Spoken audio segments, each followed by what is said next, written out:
Hello guys, আসসালামু আলাইকুম। আজকে আমি আপনাদের সাথে একটা নতুন ভিডিও শেয়ার করব। আজকে আমি আপনাদের সাথে শেয়ার করব কিভাবে আমি আমার পড়ার টেবিলটা গুছিয়ে রাখি। এদিকে আমি একটা কলমের ঝুড়ি বানিয়েছি।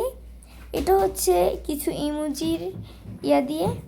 এখানে একটা প্লাস্টিকের গোলাপ ফুল আছে, আর এদিকে আমি একটা মাটির কলসের মধ্যে ডিজাইন করেছি, এটার মধ্যে আমি তুলি রাখি। পাশে কিছু ফুলের টবও আছে। আর এই দিকে হচ্ছে আমার একটা ছোট্ট কিউট ওয়ার্ড্রব। এটার মধ্যে আমি ডোরিমনের কিছু স্টিকার লাগিয়েছি। এটার মধ্যে আমি কসমেটিক রাখি আমার। আর এদিকে হচ্ছে আমি আমার একটা ড্রয়ারের উপর কিছু স্টিকার লাগিয়েছি টেডি বিয়ারের। আপনারা সব সময় পড়ার টেবিল গুছিয়ে রাখবেন। আমিও পড়ার টেবিল সব সময় গুছিয়ে রাখি। পড়ার টেবিল গুছানো থাকলে পড়তে অনেক ভালো লাগে। আপনাদের যদি আমার এই ভিডিওটা ভালো লেগে থাকে তাহলে অবশ্যই লাইক, কমেন্ট এবং সাবস্ক্রাইব করে আমার চ্যানেলের পাশে থাকবেন।